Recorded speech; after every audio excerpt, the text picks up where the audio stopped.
Bismillahirrahmanirrahim. Alhamdulillahirabbil alamin. Nahmaduhu wa nasta'inuhu wa nastaghfiruh. Wa na'udzu billahi min shururi anfusina wa min sayyiati a'malina. May yahdihillahu fala mudhillalah wa may yudlilhu fala hadiyalah. Asyhadu an la ilaha illallah wa asyhadu anna Muhammadan abduhu wa rasuluh. Allahumma salli ala Muhammad wa ala ali Muhammad kama sallaita ala Ibrahim wa ala ali Ibrahim wa barik ala Muhammad wa ala ali Muhammad kama barakta ala Ibrahim wa ala ali Ibrahim fil alamin innaka Hamidum Majid. Rabbi shrah li sadri wa yassir li amri wa hlul 'uqdatam min lisani yafqahu qawli, amma ba'. Alhamdulillah, kita bersyukur kepada Allah kerana dapat lagi bersama-sama untuk kita meneruskan kelas pengajian kita berkenaan dengan ringkasan Sahih Imam Muslim yang dihimpunkan oleh Imam Al-Qurtubi. Di mana kita hari itu dah sampai pada Kitabul Iman, bab yang ke-60, berkenaan dengan apa yang dikhususkan untuk Nabi SAW, ma khussa, apa yang dikhususkan dengannya, ma khussa bihi Nabi Yuna, apa yang dikhususkan dengannya Nabi kita, diistimewakan Nabi kita dengannya, Nabi kita Muhammad SAW, minas syafa'atil ammah, berkenaan dengan syafaat yang umum. Syafaat yang umum. Bila kita dah baca hadis yang datang berkenaan dengan apa, berkenaan dengan apa yang kita kata datang berkenaan dengan tajuk syafaat Nabi yang umum. Dan kita baca itu hadis, kita habis baca. Nas kita syarah di mana? Baru sampai tak masuk kan? Okey, baik. Baik. Hadis 146 Hadis 146. An Abi Hurairah, daripada Abu Hurairah anhu qala, beliau berkata, utiya Rasulullah SAW yauman bilahmin, didatangkan, dibawakan Rasulullah SAW yauman, pada satu hari, bilahmin, dengan daging. Mana orang hidangkan daging kepada Rasulullah SAW. Farufi'a ilaihi zira'u, lalu dibawa kepada Rasulullah SAW zira', lengan, kaki kambing lah. Ikutkan zira' ni lengan, tapi ialah lengan kambing mana satu. Kata kaki belakang, kaki depan lengan. Macam tu lebih kurang. Tapi wa kana tu'jibuhu, dan Nabi SAW dahulunya memang suka berkenaan dengan apa kaki tu, peha tu, dibawa kepada Nabi SAW. Fa nahasa minha nahsatan, Nabi gigit daripada satu gigitan. Nabi gigit. Dia take a bite bahasa Inggeris dia. Digigit daripada daging berkenaan. Dan memang kita kata Nabi SAW, perbuatan Nabi dalam perkara ini memang Nabi banyak suka gigit kambing macam tu. Gitu. Tapi jangan kata sunnah. Ini masalah dia, kalau buat macam tu pakcik-pakcik dekat masjid, habis tonggeng mereka. Kan? Bila makan-makan tak makan macam tu, pakcik tak makan macam ni, tak ikut sunnah. Kan? Pakcik tu pun, tapi pakcik pun makan macam ada Nabi lah. Lepas tu pakcik makan, lepas tu kaki empat ni atas. Kan? Tak boleh. Maksud dia dalam Islam kena asingkan apa yang Nabi buat sebagai perbuatan tabi'i Nabi, kebiasaan Nabi yang bukan ibadat, bukan perkara diistimewakan untuk Nabi SAW, tapi perkara tabi'i, macam makan, duduk, tidur, baring dan sebagainya, yang tidak ada galakan. Kalau ada galakan, contoh macam Nabi galakkan berkenaan tidur belah mana, ataupun makan dengan tangan kanan, makan jadi wajib. Tak boleh makan tangan kiri. Ada jual gelas kan, ada mak jual pegang tangan kanan, tulis kan. Dia pegang tangan kiri, nampak syaitan makan tangan kiri. Minum dengan tangan kiri. Jadi kalau siapa beli gelas tu, teringatlah, tak pegang kiri, silap. Tapi secara tak langsung kita kata yang apa yang berlaku pada ini bukan iklan untuk gelas tu Walaupun dia kata bagi ustaz free. Okey. Dia ustaz dia bagi free tu, saya minta lebih, tak bagi. Okey. Tapi maksud dia benda tu ada peringatan. Benda tu Nabi buat sebagai tabi'i. Tapi kan kita minum, Nabi minum sebagai manusia. Tapi bila ada dalil tambahan, Nabi galakkan, larang, suruh, tegah dan sebagainya, maka benda tu akan menjadi sunnah ikutan. Tapi apa benda Nabi tak datangkan dengan suruhan, macam rambut panjang, Nabi panjang, sallallahu alaihi wasallam, kemudian Nabi SAW pakai jubah, serban dan sebagainya, ataupun cara makan Nabi makan peha gitu. Itu tidak menjadi ikutan. Ia sebagai kita ceritakan sifat Nabi, kegemaran Nabi, kita kenal Nabi dengan sifat tersebut, tapi tidak kita suruh orang buat ikut macam tu. Rambut panjang, kenapa Nabi rambut panjang? Tak, kita rambut panjang bila Nabi galakkan rambut panjang. Bila Nabi suruh jangan tu, orang tu rambut panjang, janggut tak ada, masalah juga kan. Pasal Nabi suruh berjanggut, Nabi tak kisah masalah ni. Yang ini Nabi tak suruh, tak galakkan. Tapi memang Nabi SAW berambut panjang, itu tak dinafikan. Cuma tak ada galakkan untuk perkara tersebut. Nabi pakai jubah serban, tapi Nabi tak galakkan. Tak ada kata pakailah kamu akan serban, akan jubah dan sebagainya, tak ada. Sebab itu kita pakailah baju apa kita nak, yang appropriate, yang tidak menampakkan jisim badan tubuh kita, yang tidak juga kalau boleh pakaian kemasyhuran, tahu? Pakaian kemasyhuran. Yang menampakkan kita ni macam bling-bling sangat ke, elakkan. Kerana benda berkenaan kita kata ialah bertentangan pasal pasal umat Islam ini bersifat dengan apa? Merendah diri. Bukan suruh pakai baju koyak. Maksud dia pakai baju yang elok tapi bukan yang pop up tengah-tengah tu kan. Elakkanlah kita jadi blend in dengan orang ramai. Jangan kata saya nak jadi lain daripada orang lain. Itu nama dia cacat. Tahu cacat? Kalau lain orang lain, orang semua dah dua mata, kau satu mata, cacat lah tu. Kan tu? Kan, berlainan kan. Orang lain semua jalan satu dua kaki, datang kita tiga kaki, tu cacat nama dia. Dan orang lain semua biasa, janganlah ngada-ngada kan. Nak ngada-ngada duduk dalam rumah je. Buat ngada-ngada apa yang patut. Baik. Jadi saya tak langsung jadi macam cara Nabi makan tadi dalam hadis berkenaan. Saya nak terangkan sebab memang Nabi suka makan kambing macam tu. Biar gigit. Tapi bukan semua orang boleh makan macam tu. Kan? Kita kata kalau semua nak makan itu, pertama orang yang tak ada duit makan macam mana? Kedua, orang yang ada darah tinggi, kan, makan-makan dia kata tertongging, tak apa pasal. Kita marah pakcik tu, kenapa tak makan kambing? Gigi tak ada, masalah juga. Dia kata pakai Polident, kan, boleh dekat. Pun ilan lagi, la ilaha syarikalah, okay, tak apa. Jadi Nabi pun kata, Nabi kata ana sayyidun nas yaumal qiyamah, aku adalah penghulu. Dan kita kata sayyid ni maksud dia orang yang didahulukan, dikedepankan, pemuka kepada satu kaum berkenaan, yang memimpin kaumnya. Dan dia biasanya pemimpin tadi mengatasi orang ramai dalam himpunan sifat-sifat yang terbaik daripada diri dia, di mana orang lain akan kembali pada dia, dan juga merujuk kepada dia dalam urusan-urusan mereka. Itu kebiasaan yang berlaku. So Nabi ini bukan gelaran. Orang kita pakai sayyid tapi dia tak reti buat pengurusan, orang tak kembali pada dia pun ada juga. Kan? Kita kata macam yang macam banyak benda lah. Yang sayyid Hard Rock Cafe pun ada juga. Okey. Betul kan? Masalah juga bagi kalau dia kata kadang-kadang tak orang tu tak diingatkan masalah. Pasal Nabi SAW dalam contoh dalam Quran Karim, bila Allah Ta'ala nak tegur kalangan Yahudi yang tak elok ataupun keingkaran mereka, Allah Ta'ala gunakan beberapa frasa. Kadang-kadang Allah Ta'ala Yahud, Nasara dan sebagainya. Tapi kadang-kadang Allah Ta'ala gunakan juga ya Ahlul Kitab. Tapi yang paling banyak Allah Ta'ala gunakan contoh kepada ni Bani Israel. Ya Bani Israel, hey anak-anak Yaqub, hey anak-anak Yaqub. Anak Israel itu anak Yaqub. Macam kita hey orang yang ada sayyid atau syarifah atau ni. Kalau taatlah perintah Allah Ta'ala. Anda adalah orang keturunan Nabi SAW. Kenapa perangai tak senonoh? Contoh ni lah, takkan kita hidup dengan makan minum arak dan makan duit hasil jual arak, gila apa? Anda pakai tu jelah, tak boleh pakai harta sedekah. Sayyid Syarifah tak makan sedekah tak boleh makan harta zakat. Tapi bukan maksud anda makan harta haram. Jangan kita jaga bab ni. Kadang-kadang banyak manusia ni salah faham. Dia ingatkan title dia tadi menyelamatkan dia. Mana title yang macam Nabi SAW pakai tadi bukan nak tunjukkan Nabi hebat. Bahkan ada satu riwayat macam saya kata itu, Nabi kata ana sayyidu walad Adam la fakhra. Aku ni penghulu anak Adam. Bukannya berbangga-bangga. Bukan aku cakap nak berbangga, tapi nak terangkan apa situasi yang akan berlaku pada hari kiamat nanti. Apa yang akan terjadi. Bukan Nabi berbangga dengan gelaran tadi. Kita ni bangga. Tapi di tanah Arab dia tak pakai sayyid. Even actually Habib pun tak ada. Ni Habibnya orang Indonesia je pakai. Bawa ke Malaysia, Malaysia pakai juga Habib. Di tanah Arab, orang Arab tak kenal pun contoh macam Habib bin Habib tu dengan Habib. Mungkin pakai Syekh, Ustaz dan sebagainya, Doktor, dia takkan pakai Habib. Orang kita pakai Habib, semua nak pakai Habib. Kata yang kekasih tu cuma Rasulullah. Yang orang tak pakai buat apa? Dia kongsi Nabi punya gelaran. Bila dikatakan apa? Ya Habibi ya Muhammad. Lepas tu kan pakai dekat Habib untuk apa? Kadang-kadang dia kata pakai untuk Rasulullah SAW saja, pakai untuk Habib dia kenapa? Bagi saya benda ni macam satu permainan. Kan supaya orang asyik panggil Habib, last sekali orang pun sayang. Dia macam restoran apa mamak. Restoran mamak. Kan letak Ali maju. Ali maju supaya dah maju. Semua tak maju. Jadi bila orang sebut tegur dia jadi itu itulah. Yang tu juga Habib ni saya rasa macam tu jugalah. Dia ada ideanya dia. Ramai-ramai orang pakai Habib, last sekali orang sayang. Tak jadi nak marah.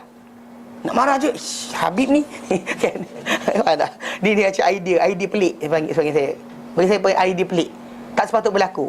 Kan? Tapi Nabi pakai gelaran. Nabi tak kata, bahkan Nabi tak larang para sahabat menggelar baginda dengan sayyid ni. Cuma Nabi terangkan itu adalah jawatan yang Allah Ta'ala beri pada di hari akhirat nanti. Sebagai penghulu, ketua kepada semua manusia. Hatta para anbiya seluruhnya akan berada di belakang baginda SAW. Berdasar apa yang kita akan bacakan nanti insya-Allah. Baik. Dan dia kata cinta saya apa, dia kata macam kita terang itu apa Nabi suka berkenaan dengan tajuk tersebut. Tajuk kami tadi pasal dia mudah masak dan sebagainya, kita terangkan itu Jadi Nabi pun kata lepas tu, wa hal tadrun nabi madza zalika, kamu tahu tak apa yang dengan apakah itu? Dengan apakah itu? Dengan apakah itu? Okey. Lalu Nabi pun terangkan, yajma'ullahu al-awwalina wal akhirin fi sa'idin wahid. Akan menghimpunkan Allah Taala pada hari kiamat nanti al-awwalin, orang-orang yang terdahulu, wal akhirin, orang-orang yang terkemudian. Mana the first creature, until the last creature, manusia semua sekali, jin dan manusia semua sekali dihimpunkan fi sa'idin wahid, di atas pentas yang satu, di tanah rata yang satu, atau dataran yang satu. Fa yusbi'uhum da'i wa yanfudhumul basar, dan akan mendengarkan mereka ini siapa-siapa yang menyeru. Maksud dia bahawa mereka ni berhimpun, okey, dan juga dengan dan mereka rasa peka, berhimpun dan peka dengan apa keadaan mereka ketika itu, dan tak tersembunyi seorang pun di kalangan mereka daripada urusan orang yang lain. Maksud semua orang nampak satu sama lain, semua orang dengar satu sama lain. Dan bukannya macam zaman kita sekarang ni, memang dengan adanya idea kita ni macam, kan saya terangkan itu, kita ni manusia ni selagi lepas kematian ditarik dari kita ni segala kebolehan untuk menggerakkan badan kita suka hati. Kita akan berhimpun di mahsyar, bangun dari kubur, berjalan ke mahsyar, kita tak boleh kawal diri kita. Tak boleh kata tak nak. Macam malas ni, minit lagi aku pergi lah. Kau pergi lah lu. Jomlah pergi. Tak nak, aku tak nak pergi. Malas aku. Dekat dunia ada malas, sampai sana tak ada malas. Badan berjalan, bergerak, berhimpun di mahsyar. Kita nak atau tidak, kita suka ke tak suka, semua akan bangun. Suka ke tak suka, semua akan berjalan. Suka ke tak suka, semua akan berdiri, tunggu. Duduk diam, tunggu. Dan dalam tunggu-tunggu tadi tak tahu nak buat apa. Tak ada macam, apa ni lambat ni, tak ada. Kan, kita tak ada. Nobody will say like that. Kalau dunia ni lah, kita kata marah kan. Macam dulu dekat kawasan MR Harto tu, ada pusat-pusat sampah. Lori sampah tu malas nak tunggu, dia tonggengkan sampah tengah-tengah jalan tu. Tahu cerita kan? Dalam 2 minggu lepas. Tahu tak tahu? Tahu. Angguk je lah. Okey. Dia tunggu, dia malas tunggu. Lama sangat tunggu kan, payah sangat, ada sistem rosak ke Allah Alam tak tahu. Tapi diorang malas tunggu. Diorang dibayar, diberikan bayaran untuk setiap benda sampai dia bawa masuk. Kan? Jadi bila dia tunggu tak ada. Dan sekali dia bengang, tinggalkan. Dia tonggengkan sampah tepi jalan tu, betul belah. Itu jadi kes lah. Itu tak tahu apa jadi. Tapi cerita dia malas tunggu. Di mahsyar ni tak ada siapa yang malas tunggu. Malas tunggu nak lari mana? Malas tunggu lah, lari tempat lain. Tak boleh. Contoh macam kita rasa nak panas kan, nyuruk belakang orang. Tak boleh. Tak ada idea tu, tak ada pada badan kita ni. Badan kita tak akan ada idea tadi. Macam mana badan kita tak akan ada idea untuk menjawab soalan malaikat kalau tak beramal. Macam tu juga badan kita tak ada idea untuk berlari atau meninggalkan tempat mahsyar atau dilindungi dan sebagainya, melainkan dengan amal. Memang kita amal ketika itu tak membantu kita untuk apa-apa. Itulah tempat kita. Semua sekali. Nabi, Rasul, para siddiqin, syuhada, semua sekali akan ada kat situ. Semua akan berkumpul di mahsyar nanti. Tidak ada siapa yang tertinggal.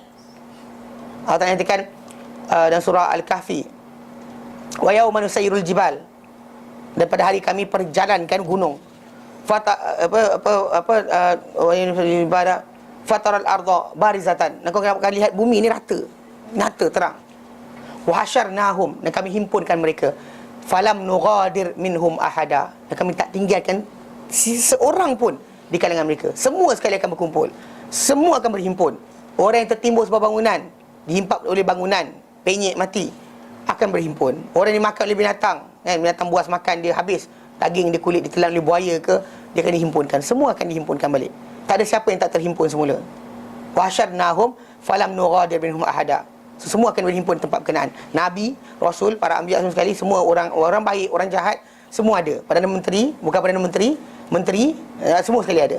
Tak ada siapa yang akan tertinggal. Jadi dan maksud dia, bila keadaan tempat tersebut dan tak tersembunyi, di mana diterangkan oleh Nabi, ratanya tempat berkenaan, sampaikan jika menyeru seorang mereka ni, panggil, oi, semua akan dengar. Mereka semua akan dengar. Dan jika orang terpandang pada mereka, semua akan dapat lihat pandangan tadi, nampak. Tak ada tempat rendah, tak ada tempat tinggi, semua rata je. Rata. Okay?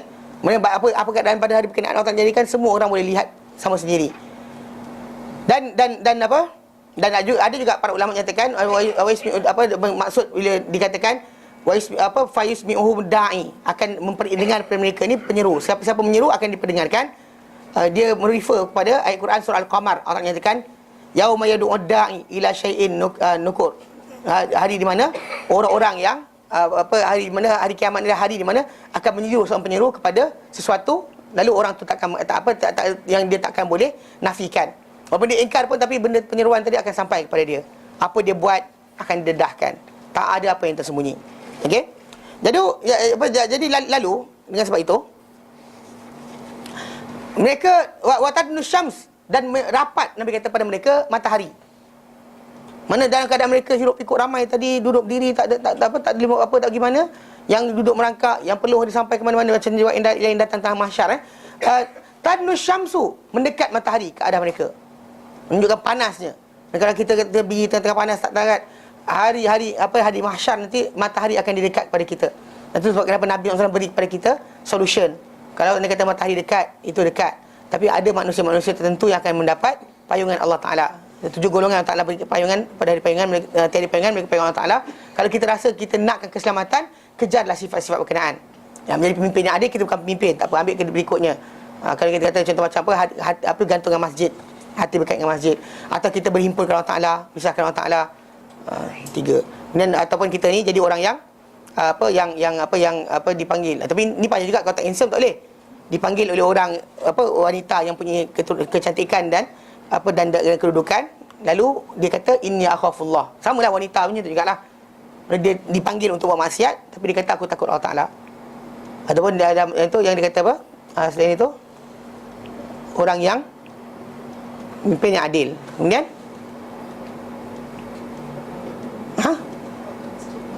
hati masjid tu bertemu dengan Allah Ta'ala, pisahkan Allah Ta'ala. Orang yang diajak untuk maksiat tapi dia takut Allah Ta'ala, betul?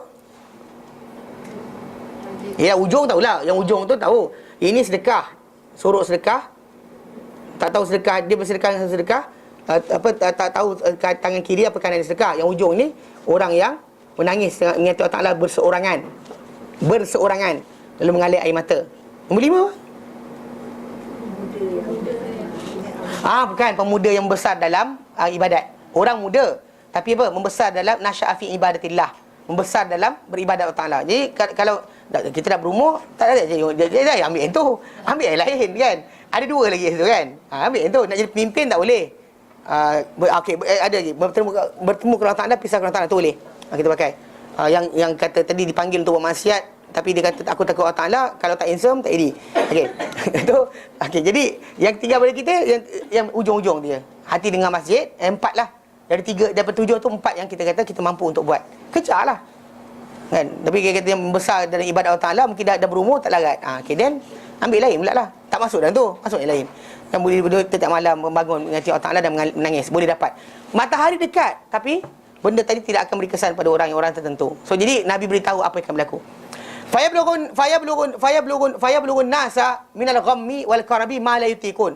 Lalu sampai kepada manusia ni daripada kerunsingan dan juga bala, kepayahan, apa yang mereka tak mampu untuk tanggung. Memang teruk sangat sampai tak ada siapa nak tanggung.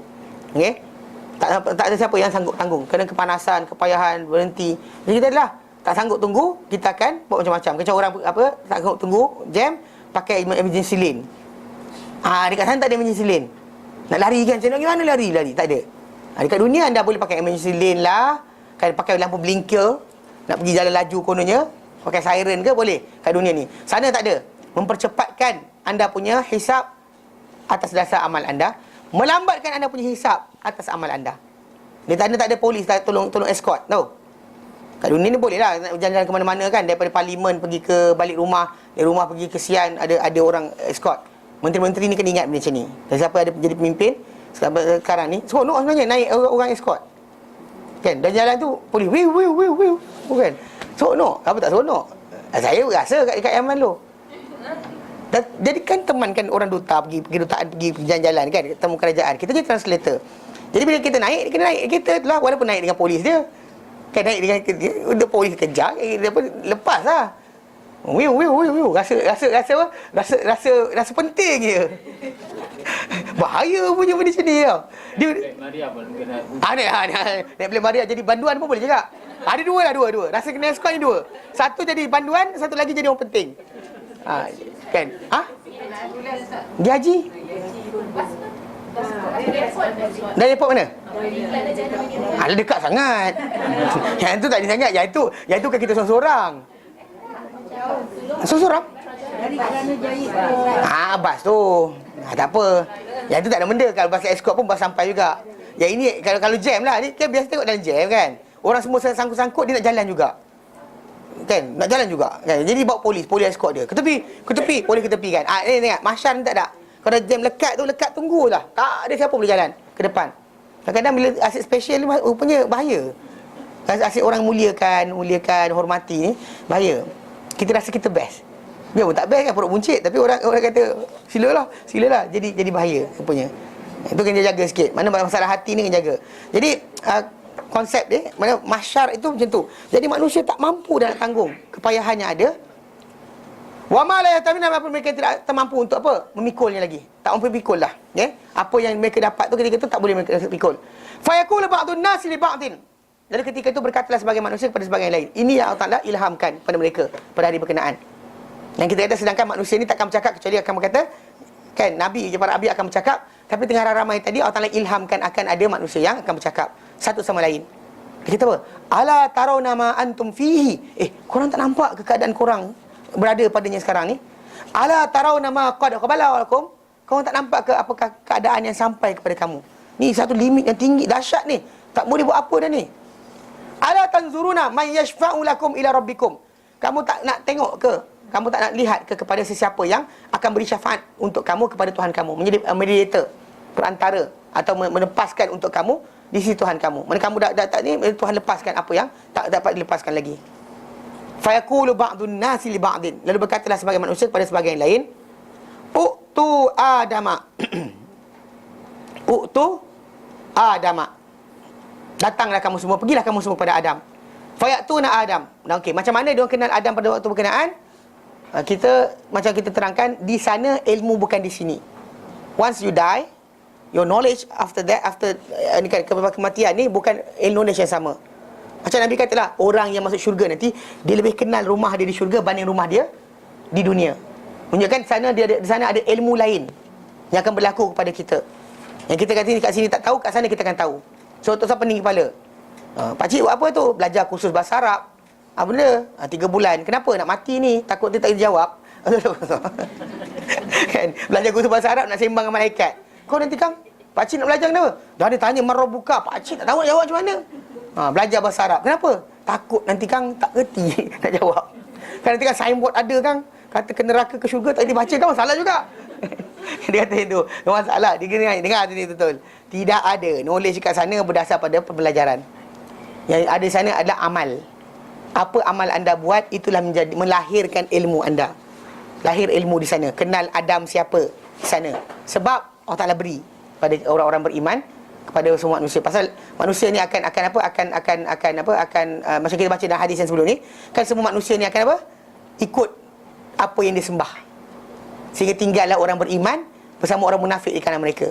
Ketika itulah akan timbul manusia ni yang ketika tu. Tapi yang awal-awal ni adalah mula-mula lepas daripada sebelum hisab dibuat, ada penghisaban. Memang manusia ni akan terpaksa nak dilepaskan, nak mulakan hisab. Yang masuk neraka direct pun ada. Ketika sebelum hisab tu, nak sampai kat mahsyar tu, terus ditarik, dikutip oleh neraka. Dan dia kata neraka ni ada tengkuk. Kadang-kadang masalah juga, filem-filem juga buat tau. Dia macam tu, macam cacing keluar kepala kan. Tapi kita kata Nabi kata ada tengkuk-tengkuk yang dia akan menangkap manusia ni, yang terus masuk terus neraka ada. One way ticket to the hell. Memang ada. Yang ke syurga pun ada. Tapi yang kita bincangkan berkenaan umum yang akan berlaku, keseluruhan yang akan berlaku sebelum penghisaban, sebelum berlaku perkara yang lain. Jadi ketika itu dia kata tu Adam. Lalu fayatuna Adama, dan mereka semua datang pada Adam. Kenal Adam macam mana? Kalau orang tanya, sana ilmu sana. Sana adalah ilmu sana. Sini ilmu sini. Kita bina rumah di syurga, tak tahu rumah kita cat warna apa kat sana. Saya cerita apa? Yang cerita apa? Iklan Nippon Radio Shield Yang pakcik Tamil tu dia chat. Dia marah kan, dia kata bini dia katalah apa angin lampu tu pun tak boleh rosakkan cat dia. Ni bini dia bising. Apa salah warna kuning, dia kata. Bini pada dia cat warna kuning. Bukan kuning, oranye. Kan? Tapi kita kata apa rumah kita dibina di sana, warna dia. Kan Nabi terangkan sebahagian rumah di syurga. Kita punya tempat di sana, wallahu alam. Tapi kita tahu sampai nanti kita mati, kalau kita masuk syurga, insya-Allah kita akan tahu rumah kita tu lebih daripada rumah kita di dunia. Tak akan silap jalan. Tak ada malaikat dari pegang buku ledger. Apa nama? Nama saya Minah. Minah mana? Minah Kampung Kerinci. Kampung Kerinci. Okey. Ujung sana. Tak ada yang tu. Dia tak ada yang tu. Semua akan tahu. Itu kita kata ilmu sana bukan ilmu sini. Cuma ilmu sana tadi dapat dengan apa? Dengan belajar? Tak. Dapat dengan apa? Beramal.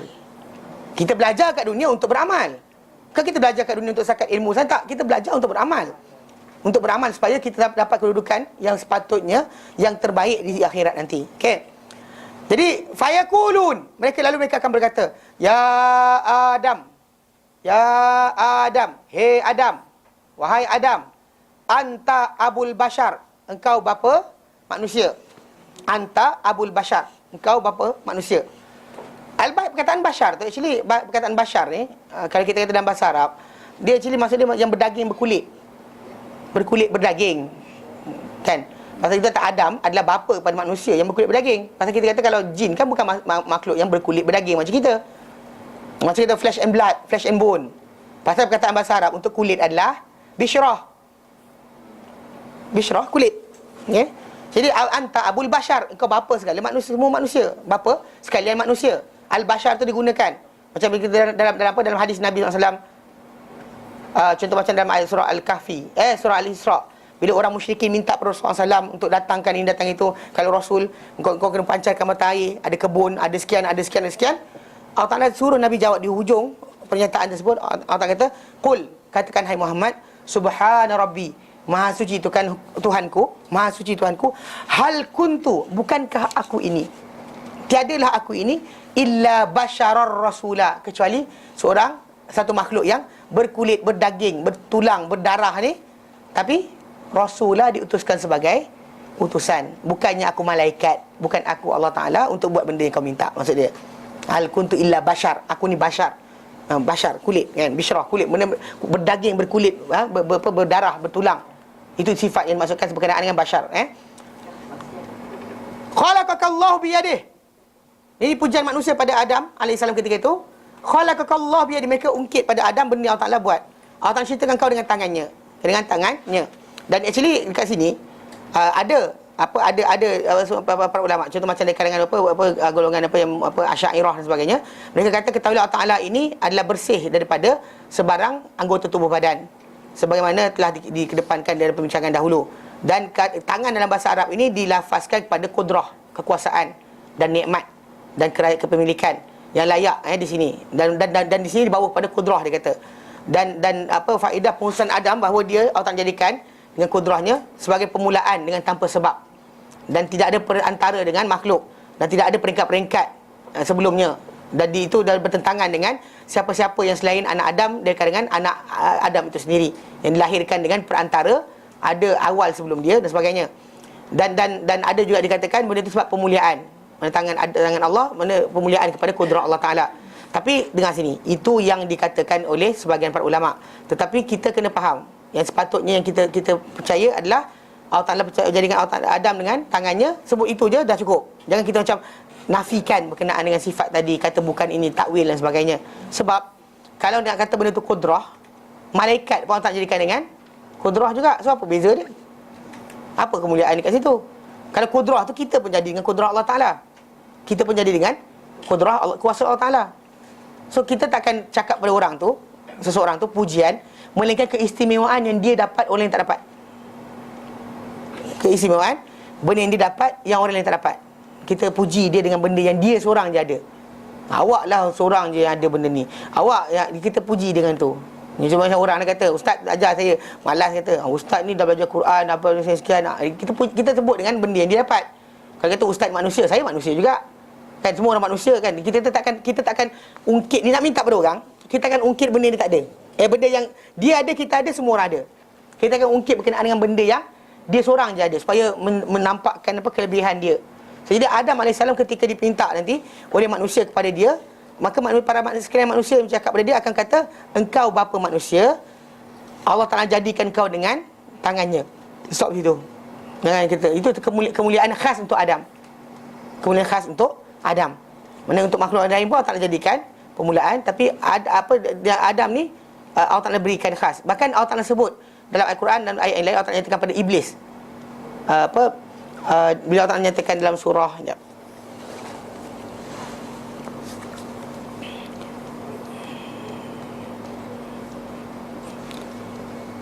dalam surah Astakbarta am kunta minal alin. Kunta minal. Okey. Dalam surah Sad ayat yang ke-75. Surah Sad ayat 75, Allah Ta'ala nyatakan, Allah Ta'ala beri pemuliaan lah pada Adam dengan arahan ni. Allah Ta'ala kata pada apa? Allah Ta'ala kata kalau kita ambil ayat yang ke-73, Allah Ta'ala nyatakan fasajadal malaikatu kulluhum ajmaun. Dan lalu sujudlah para malaikat semua mereka, semua sekali. Illa iblis, kecuali iblis saja yang tak nak sujud. Istakbara wa kana minal kafirin, dia menyombong lalu jadi kalangan golongan yang kafir. Qala, Allah Ta'ala kata, ya iblis, hei iblis, ma mana'aka an tasjuda lima khalaqtu biyadai. Apa yang menghalang engkau daripada sujud kepada apa yang aku ciptakan dengan dua tanganku? Astakbarta, adakah kau sombong? Am kunta minal alin, atau kamu jadi kalangan makhluk yang tertinggi? Maksudnya ayat berkenaan dan surah Sad tadi, Allah Ta'ala kata pada iblis, apa hal engkau tak sujud pada makhluk yang aku jadikan dengan dua tanganku? Itu pemuliaan yang special untuk Adam, tidak dengan yang lain. Bukan atau kejadian biasa saja. Mana Adam diberikan pemuliaan Allah Ta'ala. Cuma kita jangan bayangkan Allah Ta'ala tangan tadi berjari. Tak ada bayanglah. Allah Ta'ala laisa kamitslihi syai'. Itu je. Mana kita belajar faham perkataan, tapi kita serahkan pengertian dia yang hakiki kepada Allah Ta'ala. Pasal kita tak tahu tentang Allah Ta'ala kecuali apa yang Allah Ta'ala cerita pada kita. Dan Allah Ta'ala tak cerita tangan dia macam mana. Dia cuma kata dia ada tangan, sebut tangan. Tapi bukan kita kata tangan manusia. Tak boleh. Kekal macam mana salaf faham. Sebab kenapa? Dan satu benda lagi kita faham, bahawa benda ni tadi tak dipersoalkan oleh para ulama' pun. Mana para sahabat Nabi SAW tinggalkan. Bila Nabi cakap macam ni, tak ada pula dia kata, ya Rasulullah, Allah Ta'ala tangan ke? Tak ada. Yang nama kita ni pasal pandai sangat berfalsafah, dia nak tahu zat Allah Ta'ala, dia sibuk dengan kalimah-kalimah macam ni. Kita sepatutnya kita baca, kisah ni tak penting. Yang penting kita kata dengan lafaz tadi Allah Ta'ala muliakan Adam. Dan orang yang datang selepas daripada Adam tahu sifat tentang tadi. Dan di akhirat nanti manusia ketika minta Adam AS untuk menjadi mediator ataupun pelepas untuk mereka, mereka akan sebut di antaranya Adam ni bapa manusia. Allah Ta'ala jadikan Adam dengan tangan Allah Ta'ala, dan juga dan Allah Ta'ala jadikan wa nafakha fika min ruhihi, dan dia tiupkan kepada engkau daripada rohnya. Ni pun sama juga. Maksud roh Allah Ta'ala tu adalah milik Allah Ta'ala, milik Allah Subhanahu Wa Ta'ala. Dan ini disebut dalam Quran dan surah Al-Qadar. Okey. Dan kita kata bila disebut roh ni, roh dalam Quran Karim dia ada meaning nafakha fika min ruhihi, Allah Ta'ala tiup pada engkau daripada rohnya. Dan kita kata benda ni adalah pemuliaan Allah Ta'ala berikan. Dan yang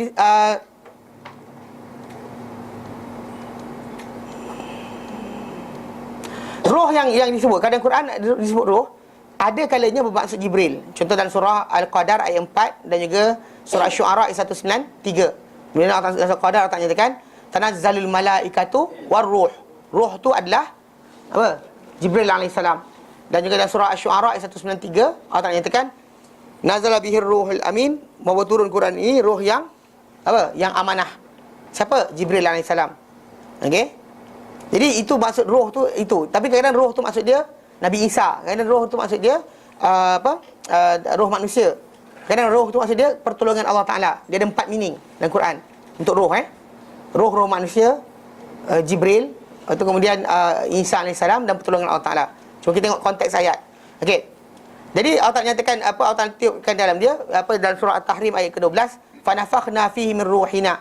Kami tiupkan ke dalamnya daripada roh kami. Okey. Jadi kat situ yang disebut peniupan roh. Roh tu ada katakan roh tu adalah asalnya malaikat, tapi yang kat sini kisah Adam alaihissalam, maksud roh tu roh milik Allah Taala. Maksud akan tiup roh Jibril pada Adam. Buat apa nak tiup roh Jibril pada Adam? Jibril Adam, bahkan Jibril menjadi utusan Allah Ta'ala untuk kita. Kan? Jadi roh tadi, kita faham pengertian dia, bahawa dia dalam Quran ada 4 meaning. Kadang-kadang Allah Ta'ala tuju kepada Jibril, kadang-kadang tuju pada roh manusia, kadang tuju pada Isa, kadang tuju pada pertolongan bantuan Allah Subhanahu Wa Ta'ala. Jadi kita tengok konteks mana. Dan dalam konteks kisah ni, roh Allah Ta'ala bukan maksud dia Allah Ta'ala punya roh tu, dia ambil roh dia bagi kat kita. Salah. Kadang-kadang ada manusia ni dia tak tahu kenapa dia rasa diri dia special. Kita menjadi khalifah kerana dalam kita ada roh Allah Ta'ala. Itu masalah juga. Itu benda-benda yang salah. Bukan pemuliaan kita berlaku sebab kononnya dalam kita ada zat Allah Ta'ala. Tak ada. Bahkan kita ni dimuliakan sebab apa? Pemuliaan Allah Ta'ala saja. Bukan sebab ada roh, ada sekian. Faham? Bahkan manusia yang elok, ada kita kata ada akal dan sebagainya, boleh menjadi lebih rendah daripada binatang kalau tak reti kondak diri dia, tak reti nak uruskan diri dia dengan betul. Dia boleh jadi lebih hina daripada binatang yang tak ada akal. Ikut roh binatang pun ada roh. Binatang pun ada roh. Bahkan Nabi bergelar berkenaan contoh Nabi larang para sahabat daripada mengambil zat arwah, benda-benda yang ada roh sebagai orang kata sasaran untuk memanah. Nak mana-mana kan? Tak ada benda nak panah lah, cari burung tembak. Saya saja suka hati. Tak boleh. Kalau panah nak makan, dia tak apa. Kalau kita tembak nak makan, dia tak apa. Tembak saja untuk test, haram. Dan Nabi sebut zat arwah. Juga macam tu para ulama menyatakan berkenaan dengan gambar atau lukisan, yang bila tak dibenarkan adalah berkenaan yang ada roh. Ada pun contoh macam pokok, kan? Pokok. Dan ada kata roh ni, ada yang dikatakan ada roh tu adalah ada yang darah mengalir. Setiap makhluk yang ada darah mengalir, itulah yang makhluk yang ada roh. Tapi perbahasan panjang lebar. Tapi Adam AS tetap kita kata, atau diri kita ni tetap kita kata Allah Ta'ala tiupkan rohnya. Bukan maksud dia roh Allah Ta'ala. Roh Allah Ta'ala maksud dia roh badan Allah Ta'ala. Tak ada. Maksud dia roh milik Allah Ta'ala. Kerana banyak orang disalah terjemah benda ni. Itu jadi jelas sekali bila orang tu buat jahat. Seorang tu buat jahat, dia kata yang buat jahat tu sebenarnya pasal yang menggerakkan kita, dia katanya tidak bergerak satu zarah melainkan dengan izin Allah. Kalau Allah Ta'ala izinkan, maka bergeraklah. Maka kalau orang tu bergerak dan buat jahat, maka yang izinkan siapa? Allah. Yang disalahkan siapa? Tu salah dia. Dia ujung tu kat situ lah. Tapi sebenarnya salah faham sebab apa? Memang roh kita Allah Ta'ala yang jadikan, ciptakan. Daripada Allah Ta'ala lah datangnya roh tadi. Dan tak ada siapa kawal roh tadi. Tapi dalam masa sama, kita bukan kata dia sebahagian dari Allah Ta'ala. Kita tak kata dia sebahagian daripada Allah Ta'ala. Kita kata roh kita ni milik Allah Ta'ala. Dia ambil, dia bagi, dia tarik bila masa dia nak. Dia bagi pada kita bila dia nak. Dia tarik daripada kita bila masa dia nak. Itu semata-mata perkara tu je. Tapi dalam masa yang sama, dia bukan kita kata sebahagian daripada zat Allah Ta'ala. Bahkan haram kita berkata macam tu, kerana perkara tersebut menyebabkan banyak salah faham dalam masyarakat. Sehingga ada orang dia melihat buat jenayah pun tak apa. Sebab apa? Yang menggerakkan kita adalah Allah. Tapi masalahnya bila saya jumpa orang macam ni, dia kata apa? Dia kata pasal kita ni macam kita dengan Allah Ta'ala ni macam connection gajah dengan belalai. Bila gajah tu ada belalai tu pegang apa? Yang pegang sebenarnya siapa? Gajah lah. Yang pegang tu gajah lah, dia kata. Gajah tu yang pegang. Kalau gajah, belalai tu lempang orang, yang lempang siapa sebenarnya? Gajah. Ini orang macam ni, dia cakap yang tu. Itu saya kata kalau orang macam ni jumpa kan, dia cakap itu, lempang. Betul dia kata kenapa lempang saya? Yang menggerakkan saya adalah Allah Ta'ala tu. Kita tengok dia buat apa. Tak benar, bahaya. Pasal idea tu tadi, ujung dia buat jenayah, buat salah, buat dosa, cakap bohong, semua sekali apa? Allah dah izinkan, telah tertulis, dia kata. Tertulis di arash, dia kata, Lauh Mahfuz. Saya jumpa orang macam ni, angin je. Kan? Nak je pergi tengok apa jadi. Kan? Tapi walaupun orang kata ustaz tak boleh buat macam tu kan. Itu masalah juga. Itulah dia, cerita dia. Kalau ikut Omar bagi je. Mujuk kat Omar ni bukan ustaz, dia pemerintah. Maknanya kalau dia macam tu, Agong boleh buat lah. Perdana Menteri kan jumpa orang macam tak senonoh itu, pergi lempang je. Ikut kan dia kata, kenapa ni? Ikut perangai Omar kata. Ikut perangai Omar tu je kan. Tapi konsep tu kan faham. Saya terangkan balik, saya kata bila sebut roh Allah Ta'ala, roh milik Allah, cakap je ni, roh Allah ni macam apa? Anjing saya. Connection kita Allah Ta'ala ni macam kita, macam anjing dengan Tuhan. Maksudnya kalau apa-apa dibawa dia anjing, memang betul Tuhan dia lepaskan bagi dia. Tapi yang gigit siapa? Anjing. Yang kencing berak, anjing. Yang jilat orang, anjing.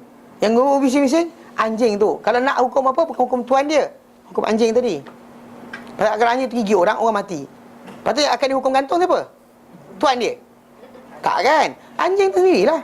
Macam mana kita dengan Allah Ta'ala macam tu? Kita refer diri kita ni sebagai makhluk Allah Ta'ala, diperjalankan Allah Ta'ala, dibenarkan Allah Ta'ala, diizinkan. Tetapi Allah Ta'ala beri kita apa? Macam kita seorang tu, amanah. Amanah dia apa? Buatlah apa kau nak, apa kau inginkan kau boleh buat.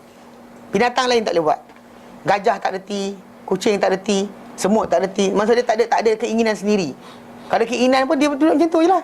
Tak boleh nak boleh revolt kan. Contoh macam apa lembu buat tunjuk perasaan. Tak setuju dengan perbuatan apa sembelih di hari hari raya haji ke kan. Lembu tak ada, orang ada lah. Orang protes ada, lembu tak protes.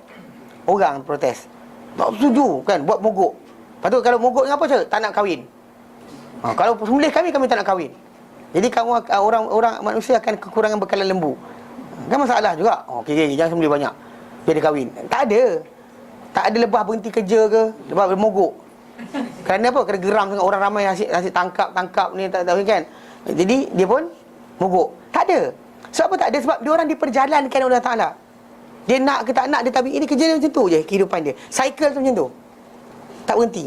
Ada pun manusia Allah Ta'ala bagi cycle tapi dia looping tempat lain.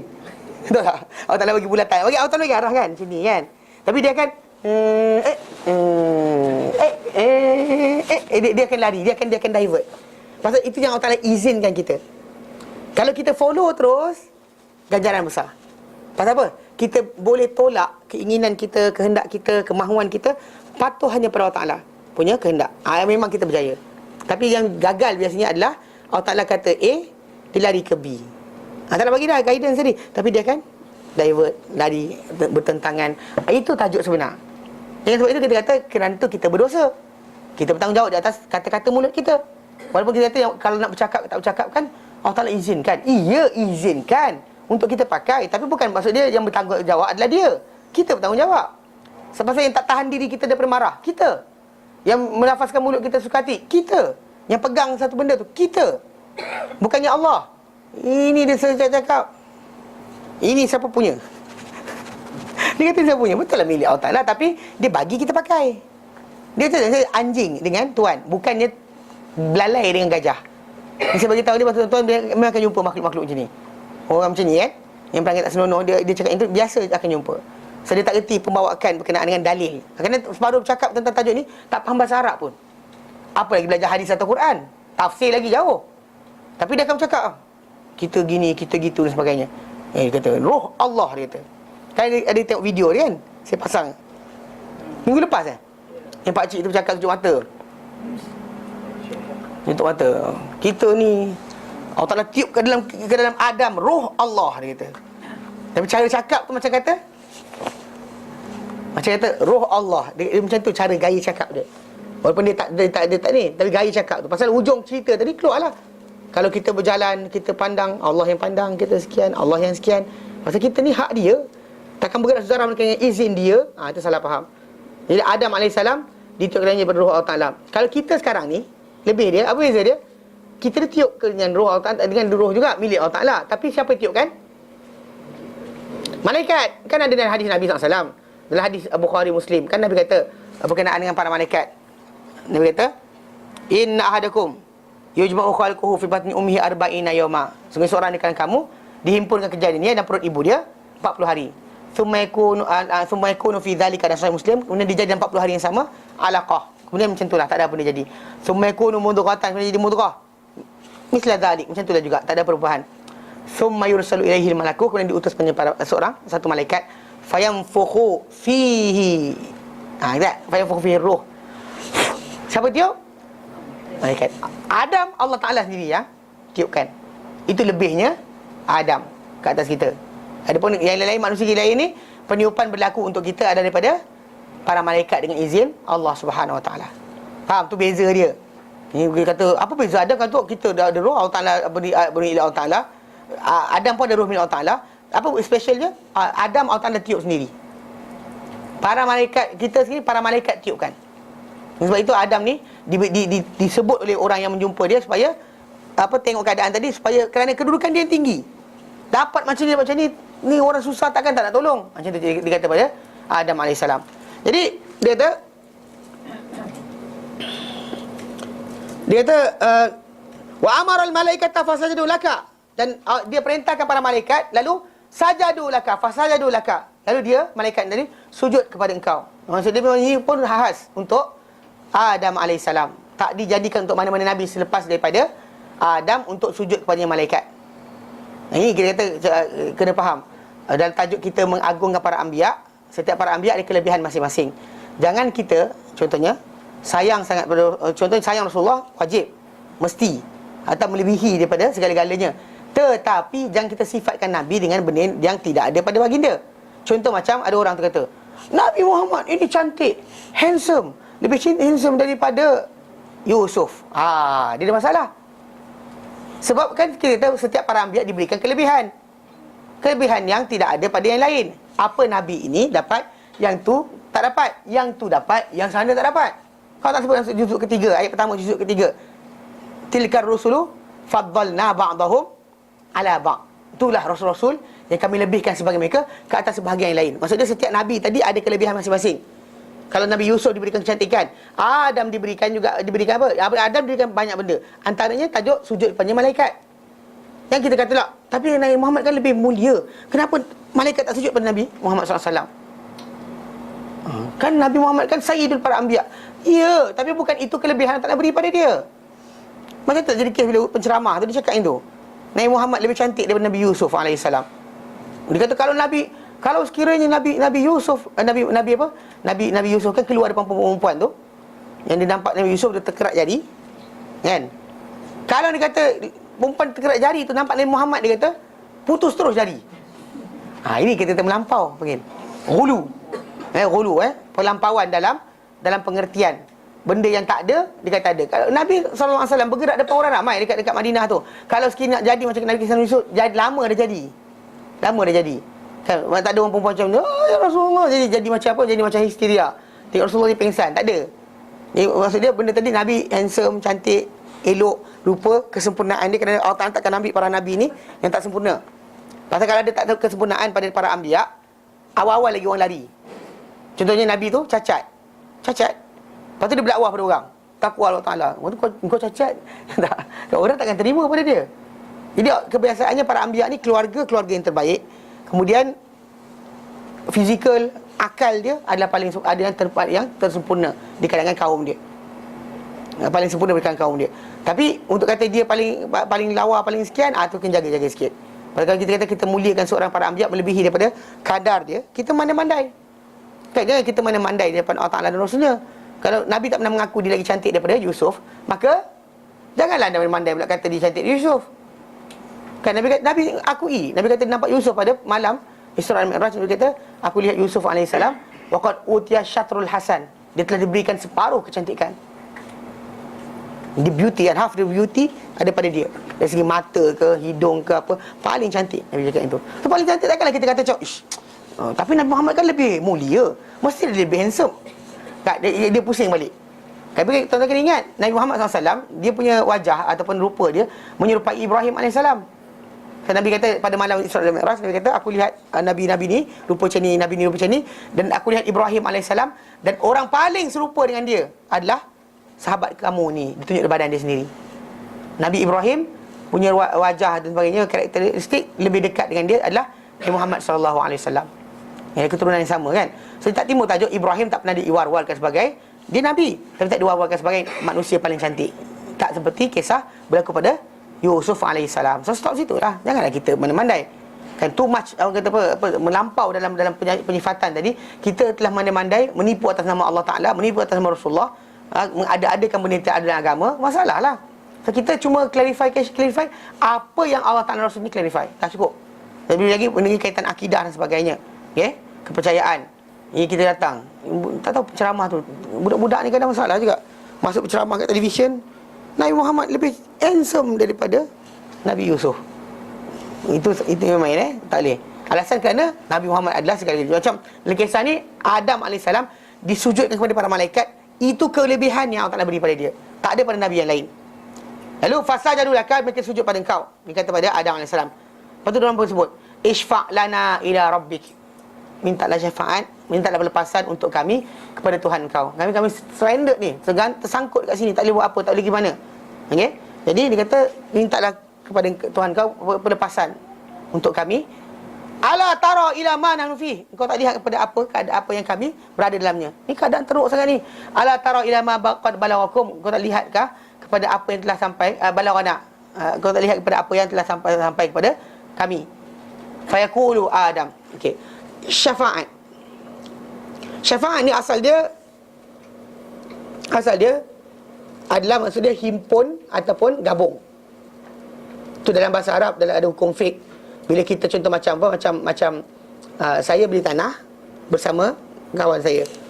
Kawan saya separuh, saya separuh. Dan tanah tu kita kongsi. Saya buat rumah sini, dia buat rumah sebelah. Lepas tu tiba-tiba syufa' dia panggil dalam hukum tanah, hukum harta tanah ni. Tiba-tiba kawan saya ni dia nak jual hak dia. Dia tak tinggal sini lagi, nak jual hak dia. Orang yang paling layak beli adalah saya. Kalau dia jual pada orang lain, saya dapat tahu, saya boleh ambil perintah mahkamah, paksa untuk orang tu jual balik kepada saya dengan harga yang sama dia beli daripada kawan saya yang jual pada dia. Ini panggil syufa'ah. Maksud dia asalnya berasingan, saya genapkan harta saya daripada harta yang dia jual pada orang lain. Ini adalah hukum fiqh. Faham tak? Kalau anda sekiranya anda kalau anda berkongsi jalan dengan orang dan sebagainya, kalau macam ni ada pagar tak kisah. Ni kalau kisahnya tak ada pagar, contoh macam zaman dulu kan orang kampung kan, pintu masuk ni satu, dalam rumah, dalam kawasan tu ada 5-6 biji rumah. Maka dalam kisah macam tu kena laluan masuk sama kan. Maka ketika tu kalau siapa-siapa nak jual tanah, jual rumah, dia kena cakap pada jiran dia, aku nak jual benda ni dengan harga sekian, kau nak beli tak? Kalau dia kata tak nak, okey, tanya sini pula, tak nak. Maka lepas tu dia jual pada siapa? Yang jiran tadi tak ada hak untuk kata tak boleh. Memang kadang-kadang dalam keadaan kehidupan kan, kadang-kadang kita dah satu kawasan tanah, tadi kita tak ada masalah pasal mungkin kita adik kita, abang kita. Jadi lepas tukar masuk orang lain, dia masalah lah kan. Kita kata macam masalah aurat. Contohnya kita ada anak dara ramai, dia anak teruna je. Yang dulu tak apa kan, kita anak teruna tak ada, kita tak ada masalah. Yang baru dia keluar asyik ngintai anak kita, kan masalah timbul. Jadi dengan sebab itu kita kata syufa'ah ini untuk menjaga supaya jangan sampai pertingkahan berlaku. Jadi sekat awal-awal. Dan orang ni beli, maka cukupkan tanah. Jadi dia secara tak langsung diberi peluang pada dia untuk menuntut tanah tadi jual pada dia. Kalau dia terjual daripada orang lain pun tarik balik. Dengan syarat dia dah tahu, dan masa dia tahu tu diberi waktu tempoh 3 hari.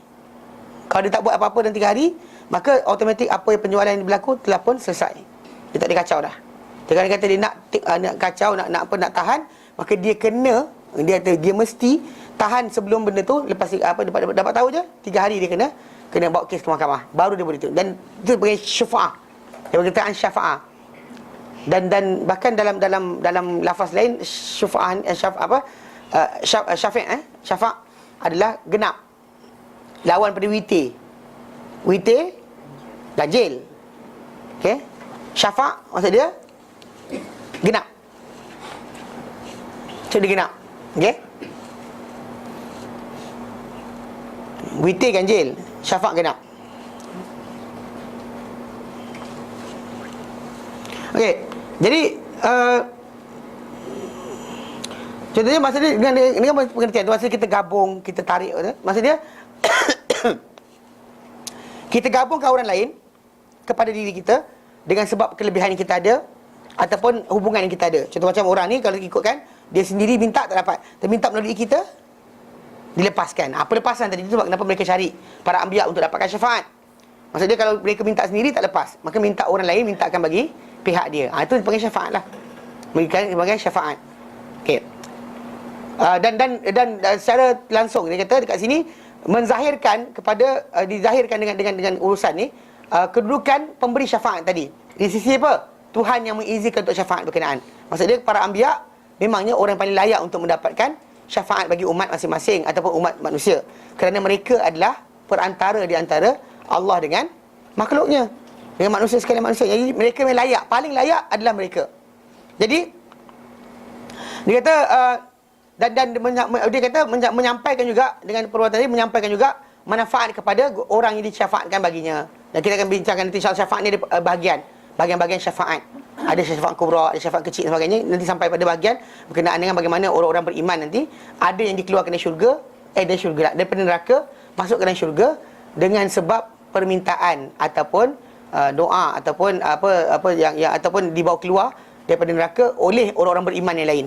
Allah Ta'ala kata pada orang beriman, Allah Ta'ala malaikat masuk dalam syurga tu, bawalah keluar siapa yang kau kenal di kalangan orang-orang yang beriman pernah menyembah Allah Subhanahu Wa Ta'ala. So malaikat akan dapat keistimewaan tadi, orang beriman tertentu pun dapat keistimewaan tadi. Allah Ta'ala izinkan supaya masuk, bawa keluar orang yang dah kena bakar dah. Siapa-siapa yang dia kenal sebagainya. Nanti kita baca kemudian tentang tajuk tersebut. Baik.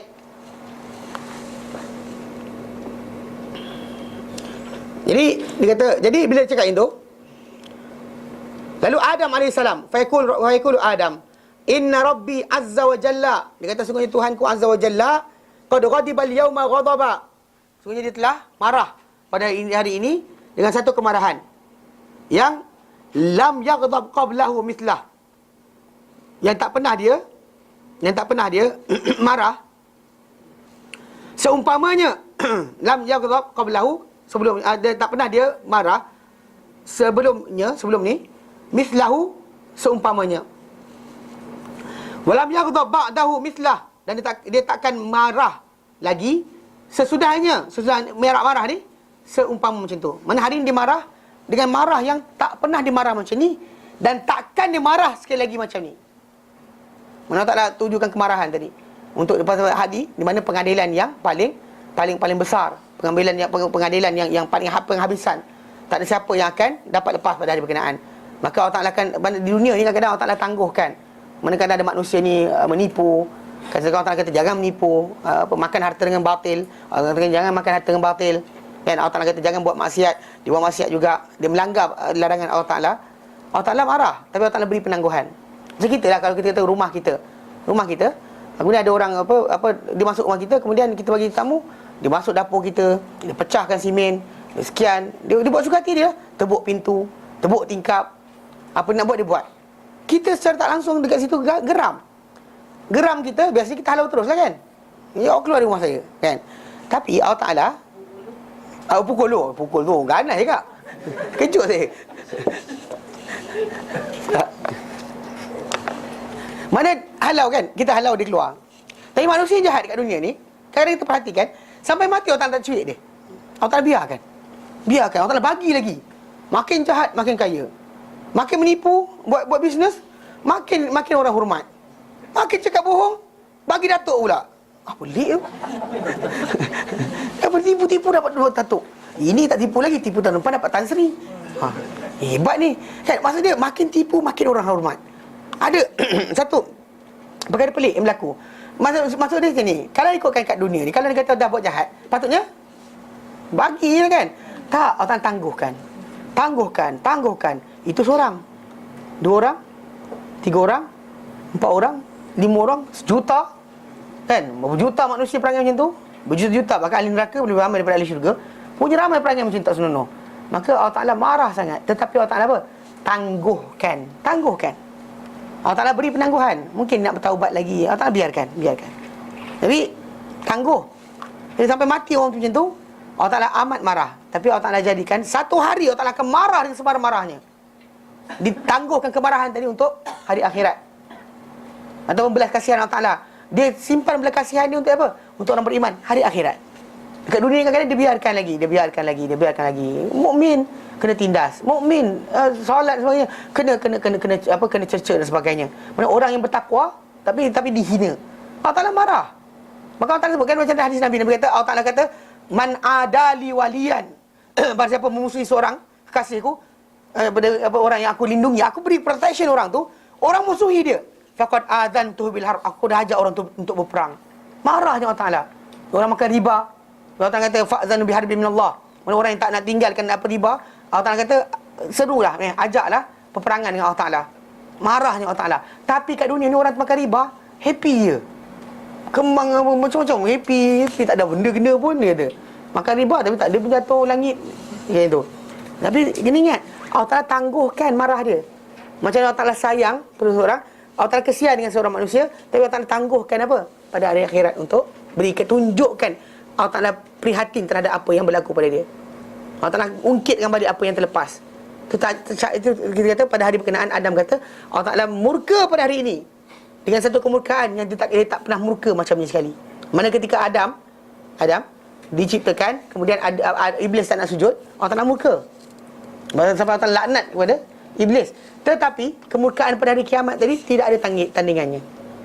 Allah Ta'ala murka berkenaan dengan pembunuhan para anbiya. Allah Ta'ala murka, tapi kemurkaan dekat dunia tadi, dekat akhirat tadi tak ada yang setara dengannya. Dan dia takkan lagi marah sesudahnya seperti itu. Wa innahu nahani 'anil syajarati fa asaitu. Dan sesungguhnya dia telah melarangku daripada pokok dalam syurga tu. Fa asaitu, lalu aku pun lalu aku mengingkari dia, menentangnya. Dia pun kata nafsi, diri aku. Bila aku jaga diri aku jaga diri aku sendiri. Idhabu ila ghairi, pergilah kamu semua kepada selainku. Idhabu ila Nuh, pergilah kamu semua kepada Nuh. Fayatuna Nuha, lalu mereka semua datang kepada Nuh. Fayakulun, mereka pun berkata, ya Nuh, wahai Nuh, anta awwalur rusuli ilal ardi. Anta awwalur rusuli, engkau rasul yang pertama ilal ardi, ke muka bumi. Nah, ini statement yang kena jaga, pasal semua para anbiya itu nabi, tapi bukan semua nabi itu rasul. Semua anbiya itu tak. Semua para rasul itu nabi, tapi bukan semua nabi itu rasul. Okey, ini timbul tajuk. Saya ingat tahun bila dulu ada seorang profesor tu sebut ni. Tapi ketika tajuk tu dia kata Adam AS ni bukannya rasul, maka ada orang marah. Kata pasal bukan rasul. Dia rasul lah. Dengar, bukan rasul. Maksud bukan rasul, tak ada syariat khas diberi pada dia, dan bahkan dia tak bertentang dengan kaum yang kafir. Bahkan kita lihat yang mula-mula sekali Nabi yang mula sekali berdakwah kepada golongan yang kafir, yang telah syirik kepada Allah Ta'ala, menentang Allah Ta'ala, adalah Nuh. Sebelum daripada Adam AS, Adam, macam kisah yang saya sebut tadi, Ibn Abbas menyatakan di antara Adam dengan Nuh ada 10 generasi, semua di atas iman, semua di atas tauhid. Tentu bila sampai akhir Nabi Nuh AS, manusia mula menyembah berhala. Menyembah berhala, berlaku pensyirikan kepada Allah Ta'ala. Tapi 10 yang awal tadi semua di atas tauhid. Maka sebab itu yang kita kata, ada sebab ulama yang nyatakan, kalau orang tu tak diutus pada kaum yang kafir, yang ingkar, maka dia bukan rasul. Kalau kita diutus pada kaum yang kafir dan ingkar, maka dialah rasul. Jika tidak, dia hanya nabi. Dia hanya nabi yang berikan glad tidings, good tidings, ataupun warn kaum dia sendiri, bukannya kepada kaum yang lain. Faham tak? So rasul ni adalah istilah yang jelas. Memang Nabi Nuh AS adalah rasul yang pertama, atau manusia yang pertama bertentangan dengan golongan kafir daripada bangsa dia sendiri, ajak kepada tauhid. Tapi kaum dia berdegil sebagainya, Allah Ta'ala musnahkan. Jadi dia lah rasul yang pertama, bukannya nabi saja. Dan nabi ni actually prophet, daripada perkataan profesi, kalau ikut bahasa Inggeris kan. Dia pasal nabi ni daripada nabak. Nabak ni maksud dia berita. Nabi ni maksud dia datangkan dengan berita-berita yang gaib. So dia tahu besok jadi apa, bukan dia bagi tahu apa yang Allah Ta'ala bagi tahu apa akan jadi esok, apa akan jadi sekian. So nabi ni kerja dia tu. Tapi macam rasul, dia ada message, dia ada rasalah. Dan rasalah maksud dia mengutus. Dan biasanya utus ni kita jadikan antara kita dengan seorang lagi perantaraan ni, utusan.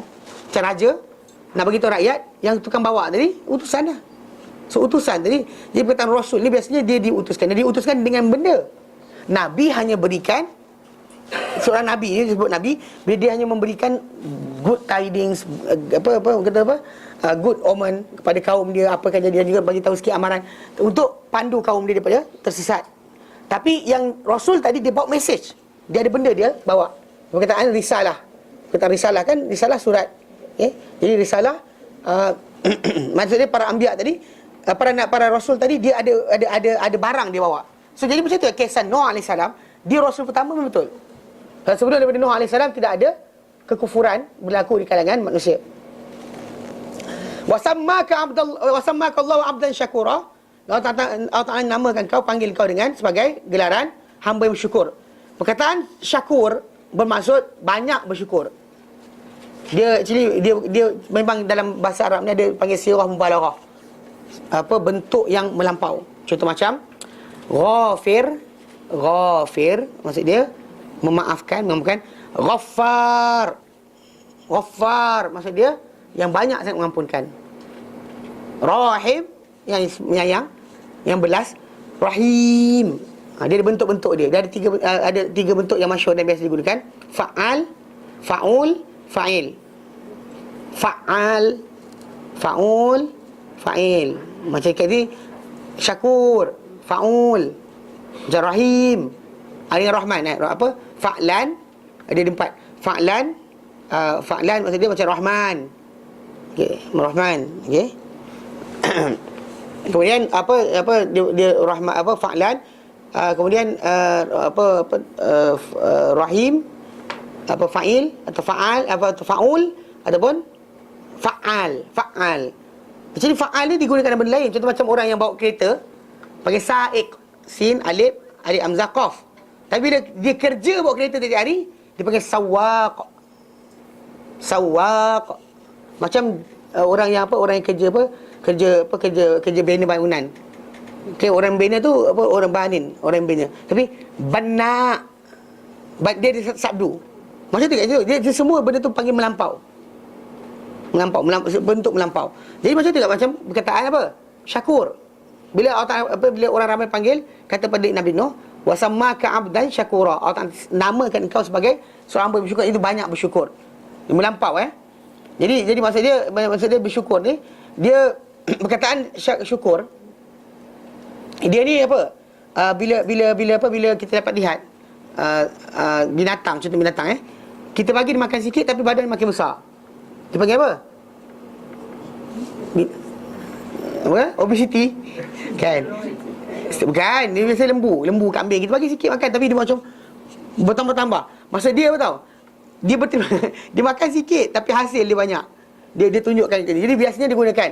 Contoh macam bila kata, contoh macam binatang yang syakur bila mana dia zahir pada dia kegemukan lebih daripada apa yang dia makan. Dia makan sikit tapi jadi banyak. Maksud dia makanan tadi jadi lebih pada dia. Jadi dan dia contoh macam apa kantong susu binatang tu nampak kempis tapi bila perah banyak. Itu maksud dia panggil syukur. Jadi maksud dia langit yang syakur, maksud dia yang banyak air. Jadi menunjukkan maksud dia syukur ni maksud dia melaksanakan dengan hak bagi yang orang yang memberikan nikmat. Contoh macam binatang tadi tu, kan tuan dia beri makan, dia berterima kasih tuan dia bagi lagi banyak lagi. Tu maksud dia. Macam tu tajuk dia. Jadi kerana dia dipanggilkan syakur kerana dia mengiktiraf nikmat yang diberi pada dia. Tuan dia bagi nikmat makan, dia iktiraf dengan apa? Menzahirkan lebih banyak daging. Tapi bukan kita bersyukur Allah Taala kita makin bulat. Kenapa bulat ni? Tanda bersyukur kepada Allah Taala. Salah bukan. Allah Taala tak suruh kita zahirkan bersyukur dengan gemuk. Kan? Gemukkan badan tanda bersyukur, bukan. Tapi Allah Taala suruh kita apa? Banyakkan ibadat, takut kepada dia, takut. Jadi itu tanda syukur yang kita patut kejar. Tanda seorang bersyukur adalah dengan apa? Dengan banyak dia bersedekah lagi dan sebagainya. Kerana itu tanda sebagai apa? Bersyukur daripada nikmat Allah Taala beri pada dia. Okey. Ada soalan? Berhenti kat situ. Tak boleh teruskan. Nanti dia sambung. Okey, tak sempat sambung ni. Baik. Kuliah pada minggu ini. Kuliah Ustaz Ahmad Hashimi Cik Pa. Enjoy Your Life. Sabtu 18 Januari 11.30 pagi. Kemudian kuliah Ustaz Rasul Dahri sambungan kupasan buku Hukum Anjing dan Babi. Hukum Anjing dan Babi. Okey. Ahad 19 Januari 2014 3 petang. Kuliah ketiga hari Jumaat ni Ustaz Kariman kuliah dia macam biasa. Kebiasaannya Ustaz Kariman dia akan cuti kalau cuti umum. Pakai cuti umum tadi di Papali atau apa saja. Tapi kali ni dia bagi tahu tak, dia akan teruskan kelas macam biasa. So jangan ponteng. Ya, tapi ada orang ambil cuti ke? Tak tahulah. Kalau ambil cuti pada panjang ambil Jumaat, balik Khamis. Okey. Tapi kita kata dia akan ada kuliah macam biasa pada Jumaat ni. Jadi harap hadir. Siapa yang hadir Okey, baik, kita berhenti kat sini. Wallahu taala a'lam. Sallallahu alaihi wasallam Muhammad wa sallam alhamdulillah alamin. Subhanallah bihamdihi asyhadu an la ilaha illa anta astaghfiruka wa atubu ilaik. Assalamualaikum warahmatullahi wabarakatuh.